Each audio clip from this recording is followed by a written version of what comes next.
and welcome to another battle on WOT Tactics, and especially another battle on the TOG. I'm sorry to show you the TOG again. I've already done a few videos on this tank, and it's actually a tank that nobody can get anymore because it's been removed from the premium shop. But still, it's still an interesting tank to play. It's a very odd one, very almost ridiculous really looking, because as you can see it's so long and big and at the same time so slow. But the gun of the TOG is a really good gun, and we'll see it in this battle. Anyway, as often is the case with the TOG, I tend not to attack with the rest of the heavy tanks, especially on open maps. Why? Because A, I'm too slow, so I just can't help the team. At the same time, being too slow, I'm too easy. I'm too easy in a target for artillery. However, the gun can serve its purpose even from long range, as in this case. Penetration. Nice to land a bit of damage on a Cromwell. Always nice to give some trouble to them, seeing that they are such troublemakers themselves. The only thing about this battle is that the team isn't doing things right. I mean, they're all moving on the left-hand side.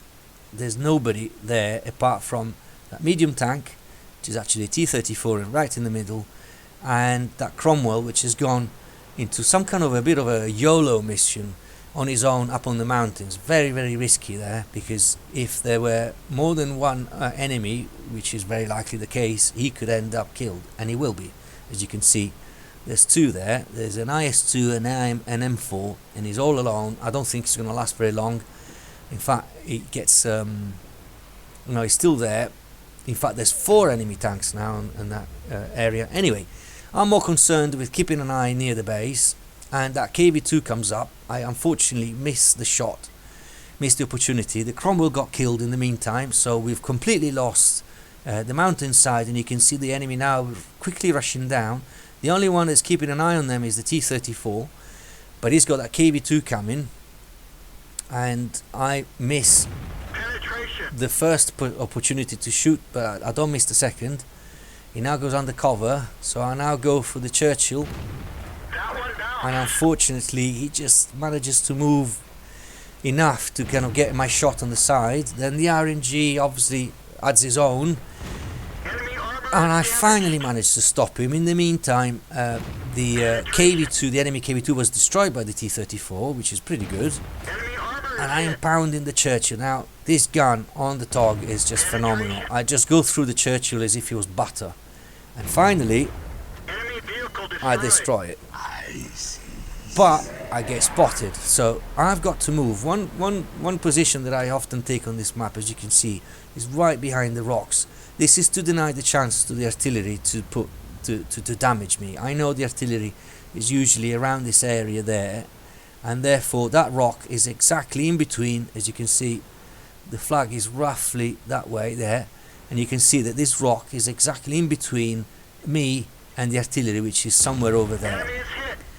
Anyway, suddenly 2 enemy tanks start attacking the base. It's 2 heavy tanks. I try to lead a bit. What I don't understand in this case is how can they go so fast on sand? They are heavy tanks. They're supposed to go fairly slowly, and especially on sand. Yet despite all this, they move like medium tanks. It's incredible how this game sometimes just plays against you. When I do that on my heavy tank, I never end up being that fast. I don't know why. Even though my crews are fully trained, I've got the top engines, I'm never as fast as the enemy heavy tanks in these situations. Well, anyway, so it's me and a KV-2 defending base, and me in particular, I've got to keep, unfortunately, that position, because I cannot afford to be hit by the artillery. I've got to preserve my health as much as possible. Did you see that? Good shot on the turret, on the IMX, and another good shot on the IS-2, and that shows how this gun is so effective. You can just aim at the turret and you'll penetrate most of the time. That one bounced because he went right on the side. The KV-2 gets destroyed. That's bad. So it's just basically me. I'm actually calling for help, as you can see from the minimap, but I am also dealing a fair amount of damage. Shame about that shot not landing where he should have done. Neither that one. And then I get this one.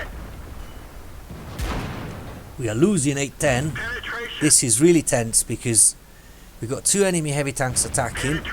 I'm very scared about the artillery, but luckily that IS-2 has come to help me. And then I don't know why, but somebody hits me. I don't know, somebody from my team has hit me. I don't know why. Somebody has dealt me some damage from my team. Well, never mind. Anyway, we managed to fend off that attack, and the IS-2 makes an attacking move, and I decide to go and support him, even though I'm a bit too slow. I don't want to be spotted because I always fear the artillery, but I've got to go and help him. It's very important that he doesn't take too much damage from this attack that he does on the 2 tanks. And finally the artillery manages to destroy one of the attacking tanks, and now you just watch at how the RNG can be really bad on this game. First shot goes above the tank, and second shot goes nowhere. So I lose my chance to destroy that tank. Never mind. The important thing is to stay alive and deal and win. I managed to avoid the artillery, and we now have a situation where we are completely even, and I've just resumed my position as before to defend. There's no point in me attacking. It will take too long for me to go and help that heavy tank over there, and I'm certainly not going to cross that open space. So all I can do is return to my original position and just keep a defending stance by our base, kind of waiting for developments. In the meantime, we lose our 2 allies, and so it's just me and the IS-2. That's not very good. Even though the enemy is going artillery, I don't quite like the fact that the enemy Cromwell has done 4 kills. That's not a good sign. It means he's a decent player, and there's a good chance that we could be not only spotted but also damaged by this particular tank. And there you go, he spotted me, but I also spot him.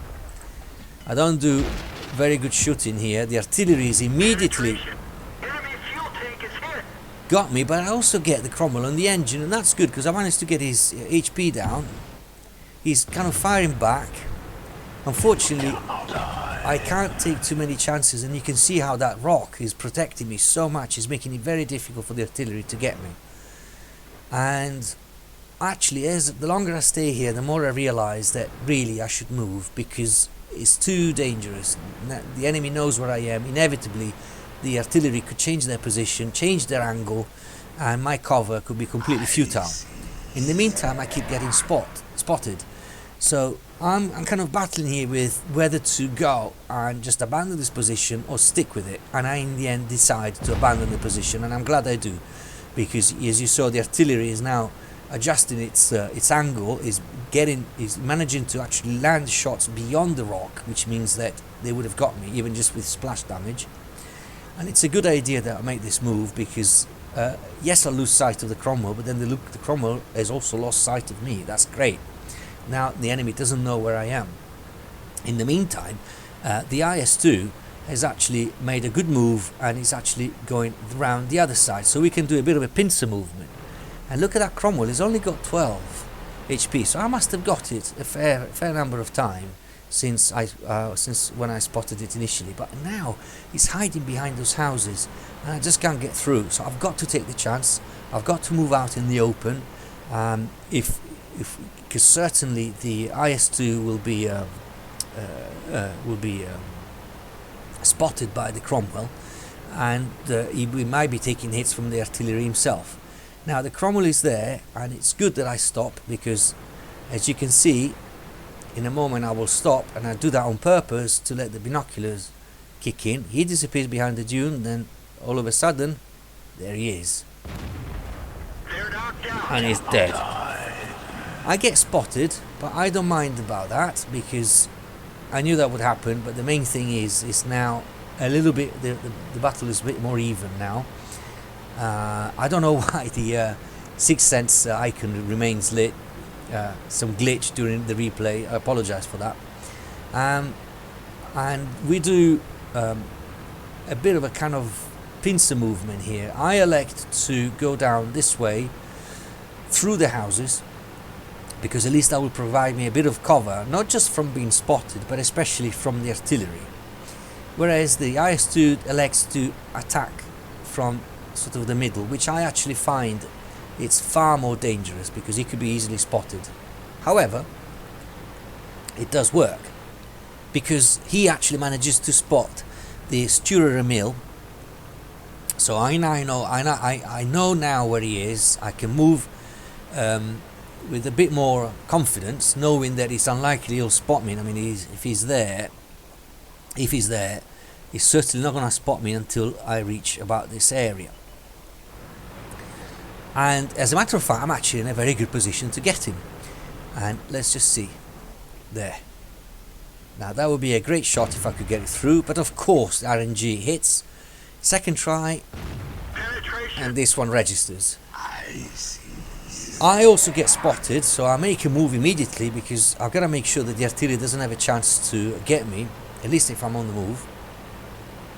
And at the same time, I also want to go nearer those houses there to get a bit of cover. Now, did you see that shot? And RNG again. I don't know why I did that. I just don't know why I did that. Now, this time I got it. And at this point, the Sturer Emil manages to find a position where it's out of my view range, or at least out of my aiming range, firing range, and the IS-2 just goes for the kill. And I'm not exactly sure what happens there, but he manages to destroy it. And what I'm doing here, I was actually trying to get a bit of cover from the artillery, and I have now to get out of this because I don't want to knock down any obstacles, just in case the artillery notices that and aims or does a pot shot, a blind shot on me, which could result in a kill. Because as you can see, my HP has gone down to 249. So actually, even a bit of a fair degree of splash damage could actually destroy me. So I come out of the city in order to deny the chance for the artillery to notice any obstacle being destroyed and therefore giving away my position, and make my way towards the base. Now I'm going to fast forward here a little bit, and the IS-2 is actually going up that way too. I actually would have preferred if he had gone up that way, so that we would have got it from two sides. Instead, he decides to go that way, and I actually managed to deal a bit of damage on the Hummel, but he manages to hide behind that dune again. And this is where the IS-2, I think, makes a big mistake, because I'm too slow, so I'm not going to attack. And I think the best thing to do would have been to just stay there, or even go around this side, and I would have joined him there, and we could have got him from two sides. Instead, he decides to go and attack directly the artillery, like frontally, as you can see there, which kind of denies me the chance to get kind of that position there. It means that I have to go around the other side in order to do a bit of a pincer movement. And you can see how that idea was a bad one, because the IS-2 gets destroyed by the Hummel. Now it's just me and the artillery, and whereas basically either of us can one-shot each other. I can one-shot the artillery, or he can one-shot me. But things never really work out as you expect on WOT, because just as I'm moving away here, kind of keeping an eye on the situation and beginning my kind of pincer move, he appears there. You cannot hide. I am lucky because he misses his shot, They're knocked out. but I don't miss mine, and he's dead. Now that was a very, very good battle. I really, really enjoy battles like that, because not only I win, I am also the lone survivor. I like death matches, but especially in this particular battle, I managed to get Ace Tanker, High Caliber, and 7,500 WN8. I mean, that means that my performance in this particular occasion was very good. I also do quite a lot of damage, so it was a very good battle. If for once you can see the TOG in action, that isn't just a slow tank that just takes a lot of damage and doesn't do much. I actually get High Caliber, I do move, I do a bit of sniping, a bit of attacking as well, obviously bearing in mind at very slow speed. I do take a lot of damage, of course I do, because it's a slow tank, but at the same time I also deal a lot of damage, and in the end I'm the lone survivor and the winner. Great game, thank you for watching.